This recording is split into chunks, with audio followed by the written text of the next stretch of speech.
Right now at 10, new video shows the chase that injured a Madison police officer. What charges are being referred to the district attorney's office? And the partial government shutdown enters its second day, how it could impact federal workers. Plus, housing continues to be a significant issue in Madison. We'll detail what's being done to address the homelessness crisis. It's all ahead on News 3 Now at 10. Good evening. Thanks for joining us. I'm Eric Franke. And I'm Sarah Carlson. New terrifying video is released by Monona police after a tow truck crash injured a Madison officer. And now police are recommending charges against the man accused. The video does not include the actual crash, but police say the incident started just before 2 on Saturday afternoon when a caller reported a driver operating recklessly on Highway 51, hitting multiple vehicles. The chase crossed several jurisdictions, ending near the bridge on Terminal Drive in McFarland. The driver swerving into oncoming traffic, hitting Officer Ryan Kimberly's squad car, injuring him and his partner, K9 Freddy. The Monona Police Department now recommending several dozen charges against the tow truck's driver, Christopher Bruger, including felony first-degree recklessly endangering safety, felony hit and run causing great bodily harm, and 6 counts of reckless driving. Officer Kimberly is still in the hospital in stable but serious condition. There is a fundraising page for Officer Kimberly that has already raised $72,000. You can find that link under the story at channel3000.com. This is a rapidly developing story. We will continue to bring you updates as we get them. And now turning to the weather, it was yet another warm day, but a beautiful one for southern Wisconsin. Alex, even warmer weather around the corner, is that right? Yeah, can you believe it? October 1st is the very first day of October, and here we're talking about record heat. We're going to be even warmer as we head to Friday and into Saturday, going for a high temperature both days of 87 degrees. The record high is 85 on Friday, and the record high is 87 set on Saturday, both back in 2005. And I think both days, especially Friday, is going to break that record, and it's possible Saturday we could break that record too. Some places could be looking at high temperatures in the lower 90s locally on Friday going into Saturday. But then big changes in the temperatures. We crash as we head towards Tuesday and Wednesday. Highs in the mid 60s. This is a dose of reality here. These are normal temperatures for this time of year. The normal high is right around 67 degrees. So we're going to go from this summer-like warm right into fall by the time we get into the middle of next week. And with that transition, there's going to be some rain Sunday night going on into Monday. When I come back in just a couple minutes, about 10 or so, we're going to track that weather system and see if you get any rain shower activity between Sunday going on into Tuesday of next week. Sounds good. Thank you, Alex. Dane County Executive Melissa Agard is set to present a plan to freeze hiring. She says uncertainty from the federal government is the cause. Agard's plan will be presented to the Dane County Board during its October 23rd meeting. It would freeze hiring for all non-essential county job vacancies. There would be exemptions for jobs deemed critical for public safety, as well as frontline service delivery. My number one direction to my department heads when I first put out my budget request to them was, I am sorry, I am asking you for a 4% reduction to what it is that your budget was last year, but don't remove any bodies from any jobs here, because I have a high standard for what it is that we are providing to our community. Agard says she plans to unveil the 2026 executive budget on Tuesday. The partial government shutdown is now entering its second day, and Republicans and Democrats continue to point fingers. And this comes as hundreds of thousands of federal employees are expected to be furloughed. Erica Brown has more from the White House. With a partial government shutdown now in effect in Washington, the blame game is in full swing. Chuck Schumer and the Democrats need to do the right thing and stop inflicting pain on the American people. Well, we are going to show them that it's the Republicans that did this. They voted against this. We tried to undo it 3 times, and the American people are going to be totally on our side. With Congress failing to pass a short-term funding bill, about 750,000 federal workers across government were expected to be furloughed, including most employees at the Department of Education, Labor, and the Environmental Protection Agency. The Trump administration is also threatening mass firings. We are going to have to lay some people off if the shutdown continues. And President Trump has suggested some federal programs may be in peril. A lot of good can come down from shutdowns. We can get rid of a lot of things that we didn't want, and they'd be Democrat things. Republicans want to extend funding at current levels, but Democrats are holding out for concessions on health care, including extensions of Affordable Care Act subsidies and reversals of cuts to Medicaid. Government workers deemed essential, like air traffic controllers, the TSA, and military personnel, will stay on the job, but are required to work without pay. The shutdown could also impact tourism in the U.S., with more than half of National Park Service employees furloughed. And in Washington, many attractions remained open Wednesday, but some popular sites were closed. We were trying to go up to the top of the Washington Memorial, but it's closed today due to the shutdown. Some financial experts warned the shutdown could impact the economy, potentially costing billions of dollars a week. Erica Brown, CBS News, the White House. Today, state Democrats introduced bills to increase access to abortion as Planned Parenthood of Wisconsin officially pauses its services. The bill would repeal several current abortion requirements, including that patients must attend 2 appointments with the same physician 24 hours apart, telehealth and medication abortion restrictions, and ultrasound and some physician requirements. As they stand, these requirements will likely lead to a backlog for the only 2 clinics still providing abortions in Wisconsin. There is no legitimate reason for this restriction other than to try to reduce the availability of providers to provide care. And what we would argue is that the intentional killing of unborn children is not health care. The bill has an uphill fight, currently just circulating for co-sponsorship. Well, the countdown has begun until Halloween, but this year's tariffs have put a terrifying effect on spending. According to the Alliance for the American Manufacturing, virtually all Halloween costumes on the market are imported, which means they'll be subject to tariffs. That means shoppers are spending more on Halloween this year, with spending at about $114 per person. That is nearly $11 more than last year. In times of uncertainty, and we've seen this starting with the pandemic, during times of inflation and others, people are turning to these celebrations, these fun holidays where no matter what's going on in the world, you can dress up in something fun. So if you're looking to save, the National Retail Federation suggests shopping at discount stores, reusing decorations, and getting crafty with costumes and decor. According to the Education Department's shutdown contingency plan, student aid will largely remain unaffected in the short term. The department will continue to process the free application for federal student aid, or FAFSA.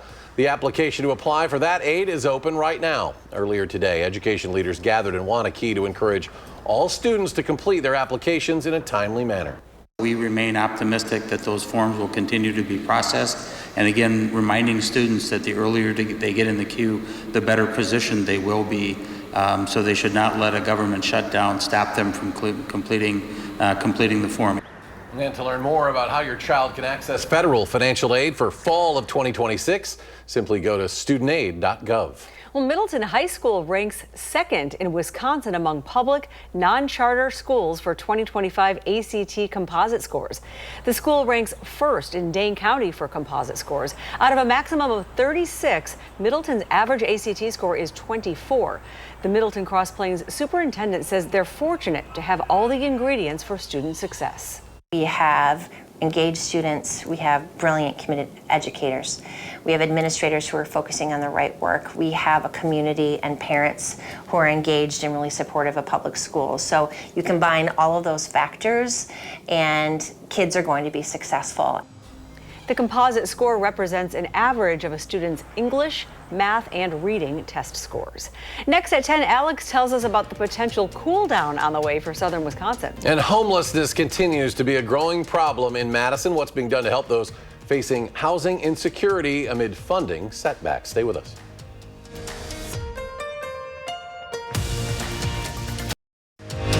You're watching News 3 Now at 10. Housing continues to be one of, if not the most significant issue for Madison and Dane County residents. And according to local housing service providers, homelessness is a growing problem in the community. But as the problem grows, solutions run dry. In a special report tonight, our Maddie Heimsch shows us the gap in services and solutions and what it means for those with nowhere else to turn. I'm not going to be homeless too long. You know what I'm saying? It's just for a season. Jaytona Lockhart is living on the streets of Madison. I work my way into places, so you know what I'm saying? I work myself into getting to some resources to help me find some houses. He and others facing housing insecurity watch as the Dairy Drive tiny homes and the Veterans Museum homeless encampment are shut down.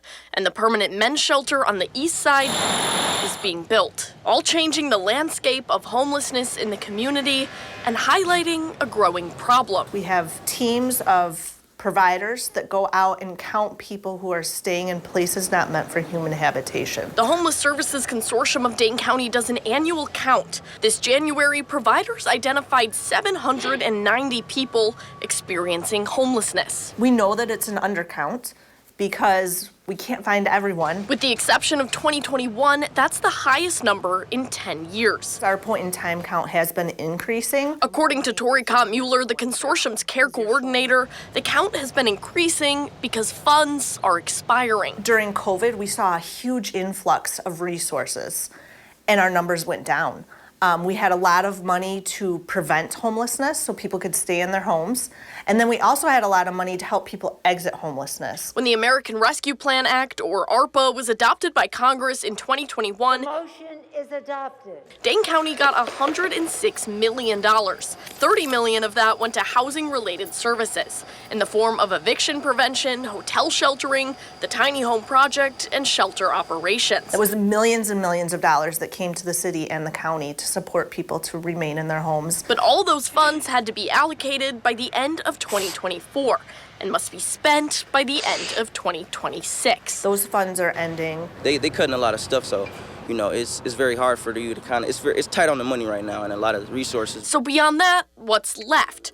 We went to County Executive Melissa Eggard to find out. We invest an awful lot of dollars and staff in ensuring that we are out there trying to meet the needs of folks in our community. According to Dane County Human Services, the county provides $5.2 million in housing and homeless services, and the federal government $6.6 million. All other sources provide less than $2 million a year.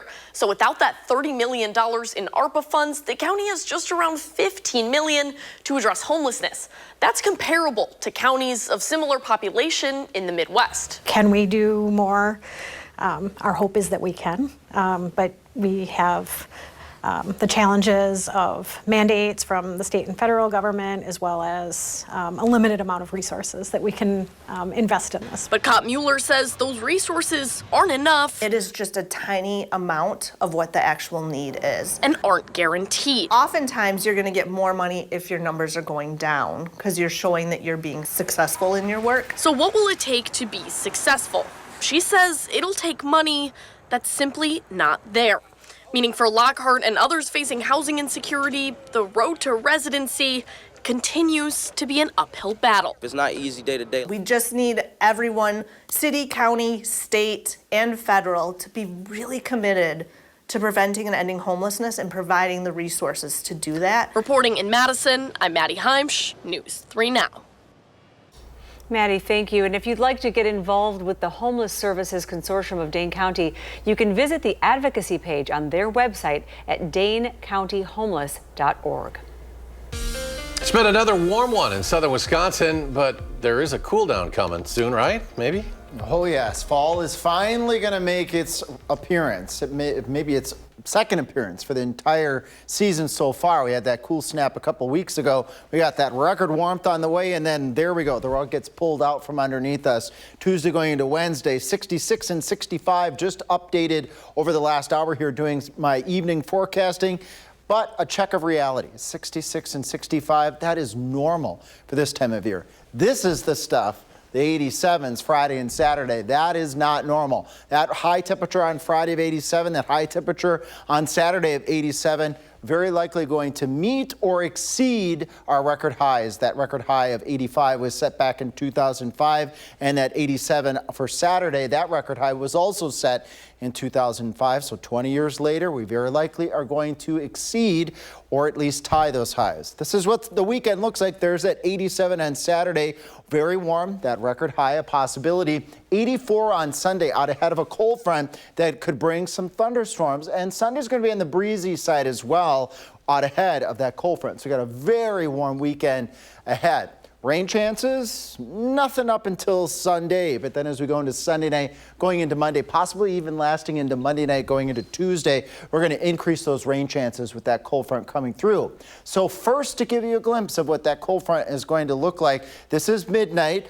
Monday morning. So very late Sunday night showers, a couple isolated thunderstorms popping up. 8 o'clock in the morning, those showers and a couple isolated thunderstorms stretching from, let's say, Boscobel to Lone Rock to Madison up towards the Juneau and Watertown area. And we have the winds coming out of the northwest now in Madison, out of the southwest east of Madison. That is the sign of that cold front passing through Monday morning. Temperatures are very likely going to be the warmest early on Monday, with staying steady or maybe even falling a bit during the day on Monday, with still a couple of isolated showers out there at 8 o'clock at night. That front is still close enough, a little energy riding along it to bring yet a couple more showers possibly Tuesday morning, before those shower chances will then eventually fully zip out of the area. 55 for a low temperature tonight. That's pretty common, although areas near the Illinois border could be closer to 60. Normal is about 45 for a low temperature. Normal high 67, nowhere close to that on Thursday. Sunny skies, temperatures well into the 80s once again. And those record highs, again, we're keeping a close eye on that Friday and Saturday. Not going to be shocked to see a couple places topping the 90-degree mark on Friday going into Saturday. There's that cold front on Monday. Here's fall Tuesday and Wednesday going into Thursday. Those are temperatures normal for this time of year. And we can't forget the game on Saturday here at the Big House. It's going to be 78 at kickoff, 84 towards the end of the game. So a warm one if you're going to be heading off to the east to Michigan. Sorry, Eric, I had to put this graphic in here for forecasting. No. Contrast. Frost. It can happen as early as the middle of September. Average is October 11th. I don't see any frost in our near future, but it will happen eventually at some point, just not in the short term. I'll bet we have snow on the ground before Halloween. So, like a dusting at least. Always happens, never fails. These past couple years, ironically enough, we have had snow right around Halloween, so it'll happen. It'll happen. Enjoy this, folks, because it's going to change. Yeah, thank you, Alex, thank you. Sure. Coming up, Badger football, as Alex mentioned, getting ready to go to the Big House to take on the Michigan Wolverines, how they use their bye week to prepare for this weekend. Stay with us.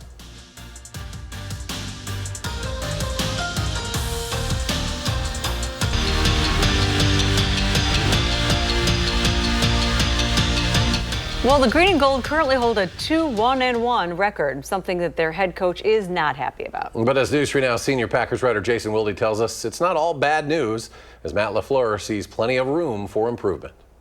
Let's be clear. Packers coach Matt LaFleur is not thrilled with where his team is at. At a 2-1-1 record, he clearly feels they should be better, both in terms of their record and in terms of their performance. But he said this week that he's not overly worried about how his team is playing in September. He wants to see steady improvement throughout the course of the season.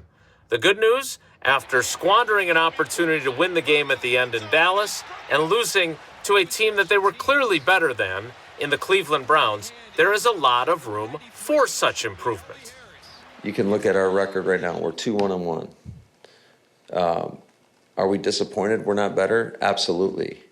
But I still think even in the 2 games that we won, I don't think we've put together a full game of complementary football. So we've got to somehow, some way, be able to do that collectively in all 3 phases where we're putting our best out there. We'll see if Matt LaFleur and the Packers can put together that complete performance when they return from their bye week and face the Cincinnati Bengals at Lambeau Field on October 12th. In the meantime, we'll have full Packers coverage even through the bye week at channel3000.com for free. And while you're there, remember to sign up for our Packers newsletter, which delivers our coverage directly to your inbox every single day. In Green Bay, Jason Wilde, channel3000.com.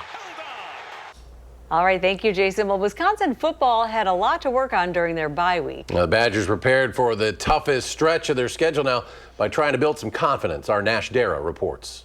The Wisconsin Badger football team is coming out of a much-needed bye week, but many questions still remain as they head to the Big House to face the number 20th ranked Michigan Wolverines. Only one way to get better, and that's with consistency.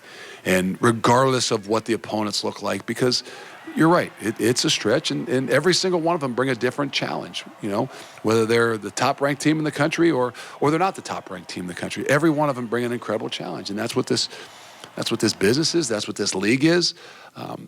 But what's going to have to be a consistency, and I don't just mean from the players, I mean from the coaches as well. And so our ability to maintain and sustain some consistency as we continue to push and grow is going to be every bit as important as anything else. I don't think the time off really changes the message, but it's just that we got to get better.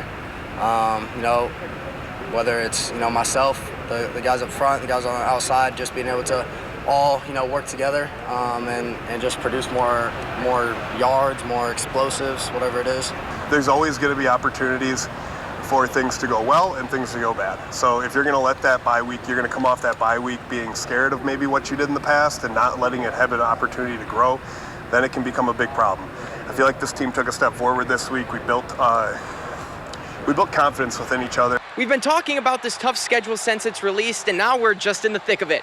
8 games left for Bucky, 5 of which come against AP top 25 ranked teams currently, and the Badgers sit at 2-2. At Camp Randall, Nash Dara, News 3 Sports. All starts with a trip to Ann Arbor this weekend. That's all for sports. Alex is back with a final look at our forecast after the break. The show has outlasted the United States federal government. Bears All New with Julia Roberts. CBS Tonight. Finally tonight, a winner has been crowned for this year's Fat Bear Week competition. Bear 32, they have a much better name than Bear 32, also known as Chunk, racked up nearly 100,000 votes, beating out 12 other bears at Katmai National Park and Preserve, despite suffering a broken jaw. Organizers say the two-time runner-up bulked up to an estimated 1,200 pounds. Okay, that's a lot of voters too, by the way. Most of that hefty weight was put on by eating salmon. The bears put on fat in order to survive the winter and then emerge in the spring. Overall, more than 1.5 million people registered to vote this year for their favorite bulked up bear. So now all we need to see is Chunk's truffle shuffle. Look at his cute Look face. I know. Don't you just want to pet him? No. Me neither. No, it kind of scares me. Let's go to Alex. It is still toasty out there. We're going to feel that way for a while yet. Yeah, the record's on the way too. Friday and Saturday, do you have your AC on? If you don't have it on, you're probably going to have it on. Friday and Saturday with temperatures getting up near 90 degrees. The average high for this time of year, 67. I'm going for 87 degrees on Friday and on Saturday. But we do cool down next week back into the 60s. So true fall will finally make a return by the early part of next week. Oh, can't wait. All right. Alex, thank you. Thanks for joining us. Up next, The Late Show with Stephen Colbert. And our next newscast is tomorrow morning beginning at 4:30. You can always find us streaming 24/7 to Channel 3000+.